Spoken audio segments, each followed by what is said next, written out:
What's up, hockey fans? Welcome to the Wraparound, brought to you each and every Monday and Thursday by the Hockey News. I'm your host, Emma Lingan, and I cover the Nashville Predators here at the Hockey News. I'm joined, as always, by my wonderful co-host, Michael Augello, who is our site editor and reporter for the Buffalo Sabres here at the Hockey News. So we've got lots to talk about today, as we always do. But before we dive into today's bite-sized storylines from around the NHL, do want to let you know that we are brought to you by our good friends at Sticks.com. Hey, hockey players, why drop a fortune on your sticks when you can snag pro-level composite sticks at Sticks.com? That's Stix.com. These all black beauties are made for sniping, saucing, and shutting it down, all while looking sharp on the ice. And the best part is that prices start at just $85.13 US for a 3-pack. Yep, you heard that right. Elite sticks without the elite price. Hit up Stix.com. Again, that's Stix.com now and gear up without the markup. Let's go. Michael, NHL GM meetings happening in Florida this week. Plenty of topics have been discussed, from things like rule changes to schedule to the draft and more. But one key update that has come out of these meetings is that NHL Commissioner Gary Bettman says that the league is, quote, reevaluating how they want to do the All-Star game in 2026. So the New York Islanders have already been scheduled to host the event next year at UBS Arena, but with 2026 also being an Olympic year, what can the NHL do to sort of generate interest for the All-Star game? I mean, it's going to be a tall task, I think. Well, to generate interest, I think they should not hold a game, because the game is a dud. It always has been. It's been a dud for a long time, but we know the reason why they do it. It's not for us as reporters or maybe even adults. I think it's for the advertisers that the league, wines and dines, and it's for kids in the particular venues who get to see all the stars. I mean, you have to say that that's still an attraction, but I think with the fact that they're going to basically go from the All-Star game in New York to Milano Cortina, they're going to fly out right after. I think that what they should do is have maybe an expanded skills competition. Maybe, not structure the teams per conference, but maybe have it with the individual countries, have the U.S. players and the Canadian players, sort of as a entree to the Olympics. We know that that's going to be the focus. We know nobody really is going to pay attention to what the All-Star game, what the result of it is or whatever. So I think they should do that. What do you think, Emma? I think something along those lines would be a good idea, but what do you think? I think you're on the right track with something to do with the skills competition as opposed to the game itself. It seems like the skills that's always the more interesting part. It's the more unique part of the festivities in general. And I think that I like what you're saying about doing something. Obviously, we've already seen the Four Nations face off this year with, the different countries facing off against each other in a tournament format. But if it was something, like you said, maybe they do the skills competition matchups by country or things like that, could be pretty interesting and a good, sort of preview and hype up for the Olympics.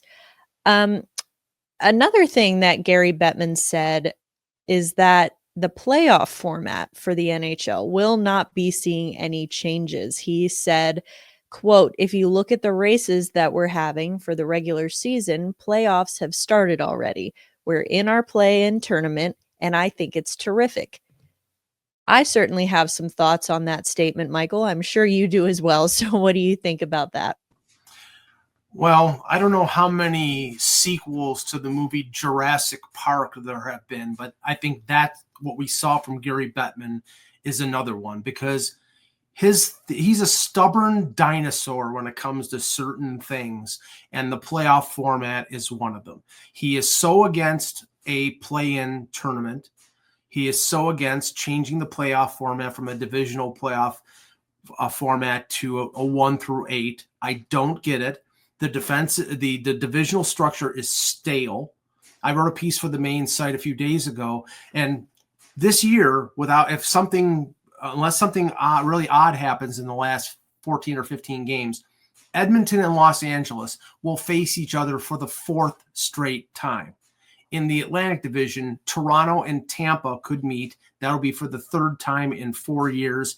And they've already met Boston, faced Boston in the first round for the third time in 6 years last year. So it's old. It really is. And I think that the 1-8 structure is fair because it's based on points. You get the two top teams in each division, 1, 2, and then 3 through 8. And that allows for the play-in. But Gary Bettman is inflexible when it comes to these things. I don't know if it's for the purpose of collective bargaining or what, but all the other sports have expanded their playoffs. It's not 21 teams anymore where 16 of 21 get in. It's 32 teams, and it could be 34 pretty soon. So I think they need to expand the playoffs, and I think the format is a dud.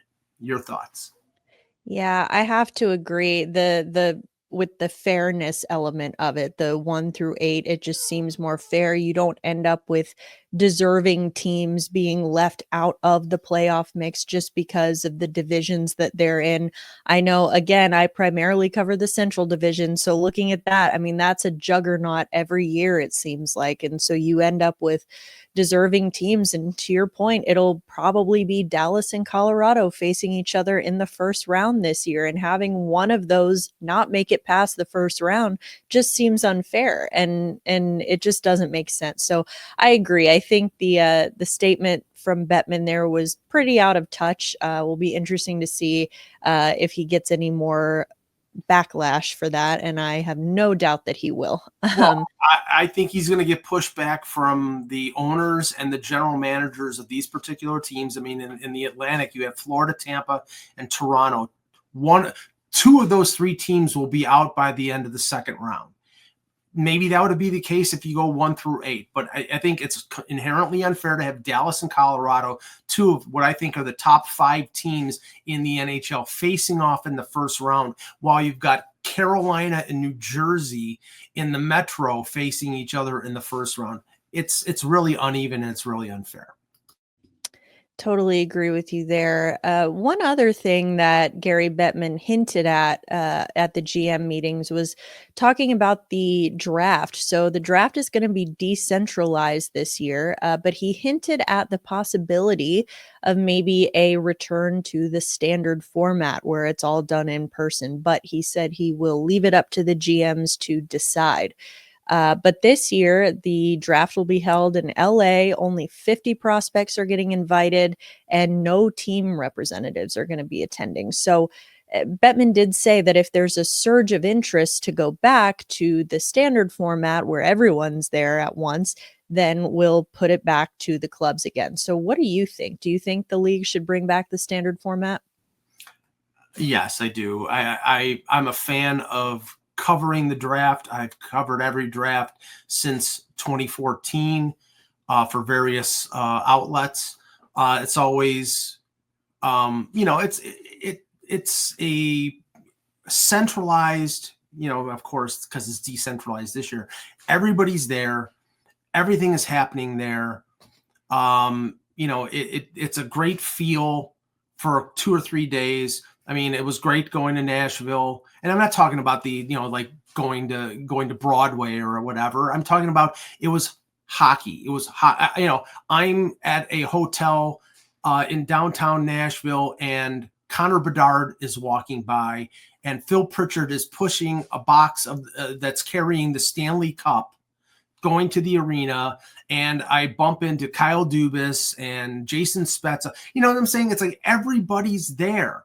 And I really think that is better for the entire hockey world than sitting in a basement or in a media room in 32 different arenas. That's a bummer. I think this is a dud. I don't know why they've ever switched it, and I really hope that they go back to a centralized draft next year. I agree. From a media standpoint, especially, it's really one of the only opportunities you have to get everybody in one place at the same time. Even, the All-Star game, not everybody goes to that. And so it's really kind of the only marquee event where everyone is going to be there at the same time. It's great for networking and crossover content and getting to talk with people, getting FaceTime with people that you wouldn't necessarily get to on a normal basis. Because again, if you're in the media and you're covering your team and your GM, well, you can talk to that guy anytime you want. So this is sort of an opportunity to get some other perspectives. So switching from GM meeting talk over to hockey talk, we did get an update that the Dallas Stars could be without Miro Heiskanen for the first round of the playoffs. Obviously, he has been out with an injury. Head coach Pete DeBoer said that it's a, quote, realistic possibility that he will miss the first round. So Heiskanen has at this point been out since January 28th. So it's not like this is new, that they're not used to playing without him at this point. But can the Stars get past the first round without their top defenseman, even if they've made these additions and sort of made these adjustments over the last month? It's going to be tough. Heiskanen is one of the best defensemen in this league. The Stars, in the last little while with him being out, have had to lean much more on Thomas Harley, Esa Lindell, and Cody Ceci, who they got from San Jose. And that's an issue because Cody Ceci in small doses is fine, but when you play him over 20 minutes, which they're doing right now, he gets exposed. He's not a very good defenseman. I think he's more of a 5'6", and he's playing over 20 minutes a night. They're playing Colorado in the first round, barring any kind of, surprising last 20% of the schedule. And Colorado is vastly improved with the additions of Coyle and the additions of Brock Nelson and Martin Necas. They got in the Rantanen deal. They're really tough. Blackwood has solidified them in goal. So I'm not saying Dallas can't win, but I think Colorado will be favored, even if Colorado doesn't have home ice. And maybe Heiskanen can come back for game 7 of that series if they think he might miss the first round. But I think they need him at 100% to have a chance to beat the Avalanche. Yeah, I would agree with you there. I think that it's been primarily Harley and Lindell who've been sort of shouldering those extra minutes left by Heiskanen being out. Harley's taken a really big step this year. He's been really impressive. His confidence has been really high since coming back from Four Nations. Lindell's really smart the way he thinks the game. He's got a good stick. Again, CC doesn't really knock your socks off, but I think he's effective, or has been, in Dallas's system. It's that bottom pairing of Lian Bichsel and Matt Dumba that to me is a huge red flag. I mean, that's just a rookie and a liability that you've got playing together on that third pairing. And it's, that seems like the weakest link coming to a potential playoff race here. I think Dallas has been surviving okay without Heiskanen. But like you said, I think they need him back for the playoffs because elite teams will expose them. I think that when they struggle defensively, it's because their breakouts aren't on. They've got too many flip outs that come right back down at them, and they end up getting stuck for a while. And so that's where I think that having Heiskanen back could really help. And Colorado's got a lot of speed. They were on Toronto yesterday for the entire game, and only Joseph Wall, making 38 saves, got Toronto the victory. And a lucky break when the referee fell and allowed Steven Lorenz to score a goal. But I mean, the problem with Dallas's defense right now is, as you said, I mean, the slip of Matt Dumba from being a top 4 to what he is now is unbelievable. Ilya Lyubushkin, I've seen him play in Buffalo and Toronto. He's a very solid right shot, physical defenseman, but he's not fast. And the Colorado forwards will blow by him like he's standing still. So that's why I think they need Heiskanen back.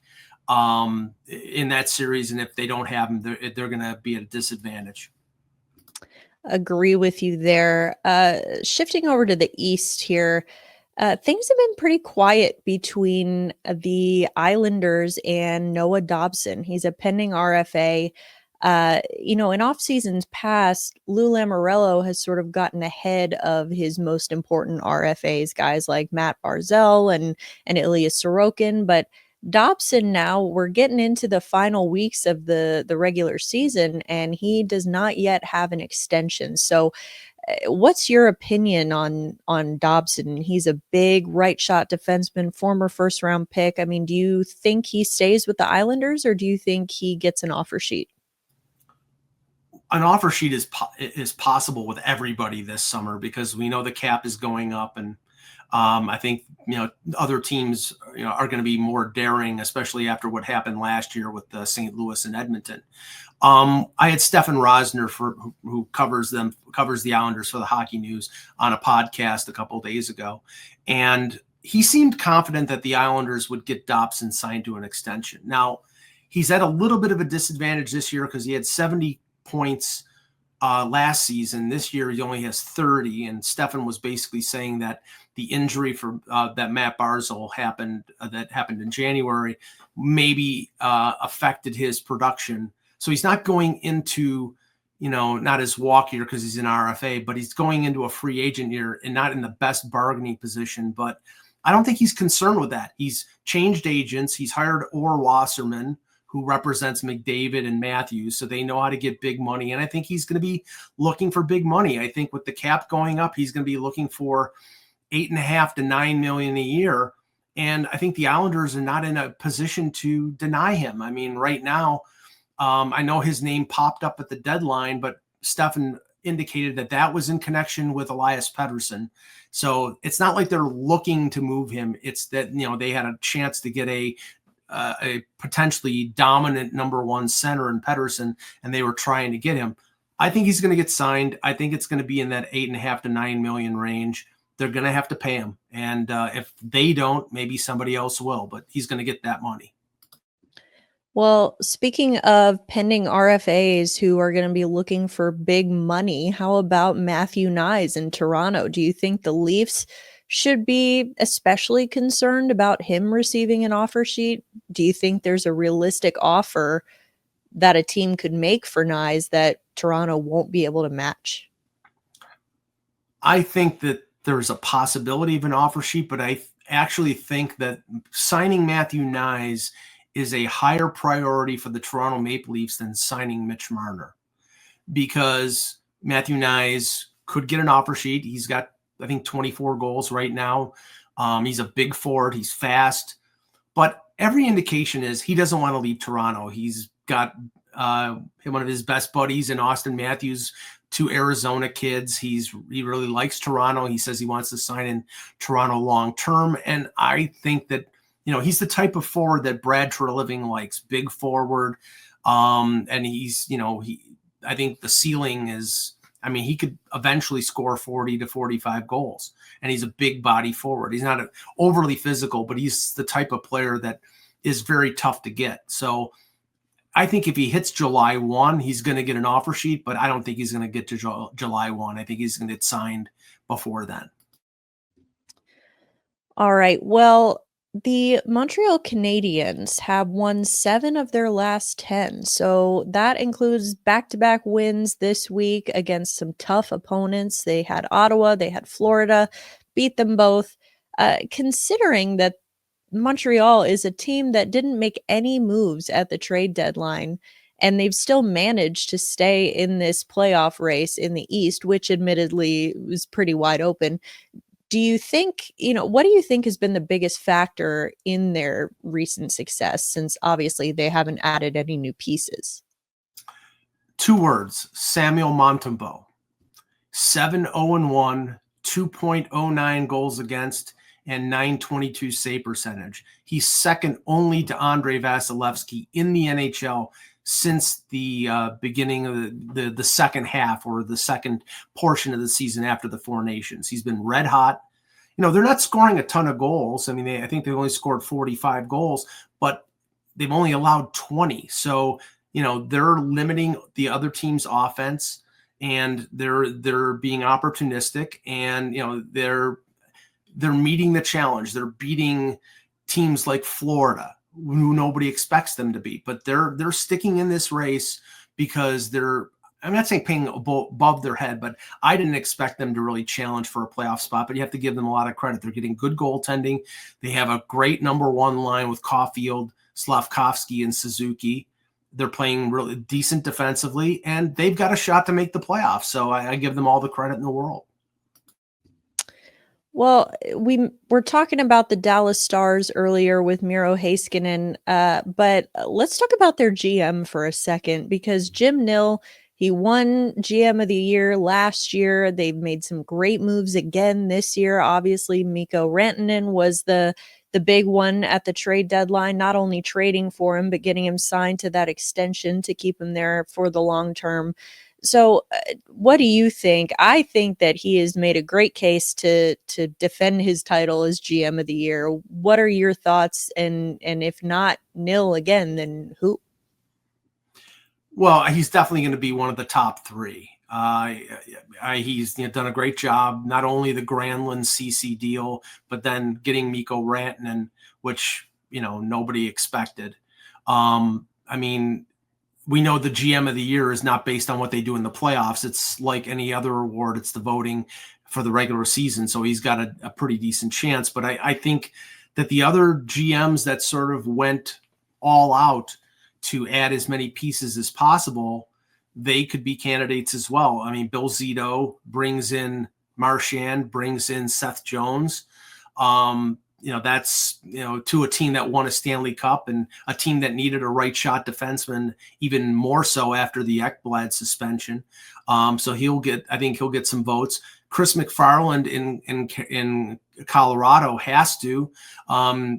He wasn't going to be able to sign Rantanen. He gets Nietzsche's in that deal. And then, as we talked about before, he brings in Brock Nelson, brings in Charlie Coyle, brings in Eric Johnson, the old Avs veteran, to be a seventh defenseman. I mean, those are all solid moves. So I think, and I'll just add, I think, Brad Treliving could get some votes as well, because the Leafs added the right shot defenseman they've been looking for about 10 years in Brandon Carlo. Scott Lawton, I think, is just a depth guy, but they added pieces, and he may get some consideration as well. All right. Well, we mentioned the playoff race in the East a little bit more wide open than it is in the West right now, but there is some movement happening in the Western Conference. Minnesota Wild, one of the big players there, they have currently an 8-point lead for the top wild card spot in the West over Vancouver. However, they just lost Marco Rossi in their win over the Seattle Kraken on Wednesday after he blocked a shot from Matt Boldy. So some friendly fire there, but he has got this team has so many injuries they have dealt with this year. Of course, not the least of which is Kirill Kaprizov, who they still don't have a timeline for as far as when he'll return. But, Rossi's timeline now unclear. They're without Kaprizov. Like I said, they don't have Joel Eriksson Ek. They don't have Jonas Brodin. They don't have Marcus Johansson or Marcus Foligno right now. So that 8-point lead in the top wildcard spot suddenly looking a little precarious, I think. So can they hold on, maybe not to a lead that large, but do you think that they can kind of hold the line while they're missing so many players as they get to the playoffs? It's going to be tough, but an 8-point gap with 13 or 14 games to go. I mean, they would have to essentially go 2-11, and the other team significantly over 500 to lose that lead. I mean, the losses that they've had are devastating. I mean, two of their top three scorers, Brodin is arguably, he's a veteran. He's a solid two-way defenseman. You're putting more pressure on Brock Faber and Jared Spurgeon to play big minutes. They have Boldy back, but, they're really weak up the middle. And now with Rossi being hurt, and we don't know how long that's going to be, I mean, the big thing is Kaprizov. We haven't heard any kind of update. I haven't heard that he's going to be back the rest of the regular season. So it's going to be a tough challenge. I think they're going to need really good goaltending down the stretch from Philip Gustafson and from Marc-Andre Fleury, depending on how many games he plays. I think they can hold on, but it's going to be close. For sure. You mentioned they're going to be leaning on guys like Matt Boldy or Brock Faber a little bit more, but that's where you start to worry about fatigue becoming a problem for those guys. And that's how more injuries occur. So definitely, still a playoff team for sure, but it's definitely going to be a tough stretch for them here down as they head into the playoffs. All right. The NCAA has announced their top 10 finalists for the Hobey Baker Award. So a lot of these, obviously, I think almost all of them are drafted players. They have been drafted by NHL teams. Of course, none of them have signed yet because they are still in college. But looking at the players who are on the list, the top 10 finalist list, who sticks out to you as the guy with maybe the best chance of cracking an NHL roster next season? Well, I think there's a couple that could crack NHL rosters this season, depending on how long the Frozen Four, the tournament goes. Ryan Leonard is the one that stands out the most. Washington Capitals first round pick, big forward.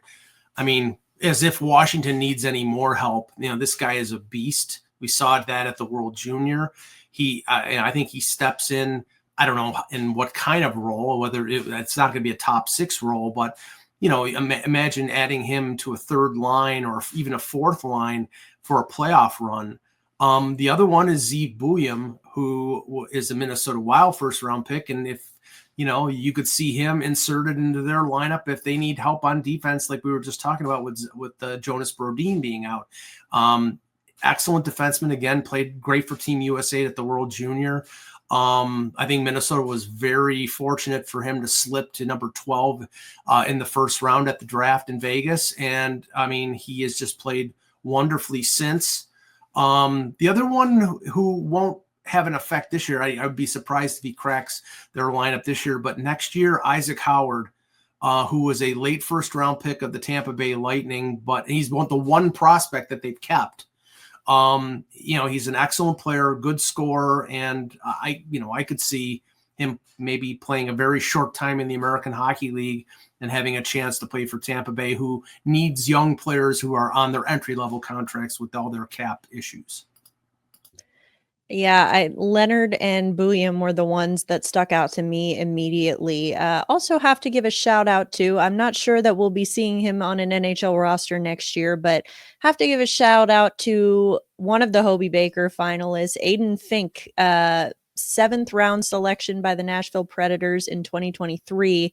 That was David Poyle's final draft pick as general manager, and the pick he received from New Jersey and Tom Fitzgerald.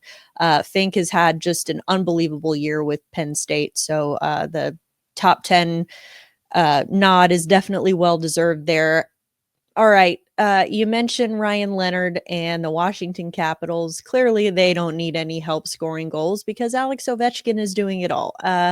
Canada Sports Betting just released their odds for which team Ovechkin is going to break the Gretzky goal scoring record against. We're now down to single digits until he reaches that. So looking at the remaining schedule for the Capitals and looking at the odds and who they have coming up, which team do you think Ovechkin has the best shot of breaking that record against based on the odds? Well, he needs 8 goals to break Gretzky's record, and there are some tough games in there against some good defensive teams like Florida and Winnipeg, but they're also playing Philadelphia and Buffalo and Boston in the early stretch. So I think he's going to break the record at home against the Chicago Blackhawks, who are not a very good team. Spencer Knight is an upgrade over Peter Mrazek, but they're not a very good defensive team. And I think, all things being equal, he would like to break that record at home. So I think that's 8 goals in 8 games. I think that's doable based on the way he's been scoring lately. I think anything is doable.